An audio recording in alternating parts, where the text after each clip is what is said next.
TNUSRB SI எக்ஸாமுக்கு தயாராகும் மாணவர்கள் அனைவருக்கும் வணக்கம். தாராபுரம் ஜேபி புக் சென்டர்லேருந்து ஜெயக்குமார் பாலகிருஷ்ணன். ஸோ இந்த பதிவில் கணியில் நம்மக்கிட்ட இருக்கக்கூடிய புத்தகங்கள், எஸ்ஐ எக்ஸாமுக்கான புத்தகங்கள் என்னென்ன அப்படிங்கிறத நான் சொல்கிறோம். ஸோ இந்த வருஷம் லேட்டஸ்ட்டாக ரிலீஸ் ஆன 2 புத்தகங்கள் என்னென்ன அப்படின்னு பார்த்தீங்கன்னா, இந்த 2024-25 இருக்கக்கூடிய இந்த 2 புத்தகங்கள். ஸோ இது ஒன்று, இது லாஸ்ட் இயர் பார்த்தீங்கன்னா 1300 வந்த அதே புத்தகம் தான் 2023 கொஸ்டின் பேப்பரை ஆட் பண்ணி திரும்ப ரிலீஸ் பண்ணியிருக்காங்க.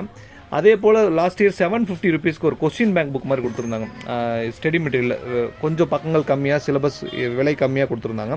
ஸோ அந்த புத்தகம் இது எல்லாத்துக்கும் நம்ம ஏற்கனவே வீடியோ போட்டிருக்கோம். லாஸ்ட் இயர் எடிஷன் நீங்கள் அதை பார்த்தா கூட போதும், நீங்கள் கவனிச்சிக்கலாம். இது 1300 இருந்தது, இன்னமும் 1300 750 இருந்த இந்த புக்கம் ஸ்டடி மெட்டீரியல் புத்தகம் இப்போ 800 பண்ணியிருக்காங்க. அதே போல் இந்த இங்கிலீஷ் மீடியம் புத்தகம் இது வந்து லாஸ்ட் இயர் இருந்தது. அப்புறம் இது வந்து 1 வேர்ட் புக்கு. இது ரெண்டுமே லாஸ்ட் இயர் வந்த புக்கு தான். புது எடிஷன் இதெல்லாம் காலியானதுக்கு அப்புறம், எக்ஸாம் நோட்டிஃபிகேஷன் வந்ததுக்கு அப்புறம் தான் வரும். எந்த சேஞ்சஸ் உள்ளே இருக்காது. எக்ஸ்ட்ரா ஒரு கொஸ்டின் பேப்பர் வேணால் அங்கே வைக்கலாம்.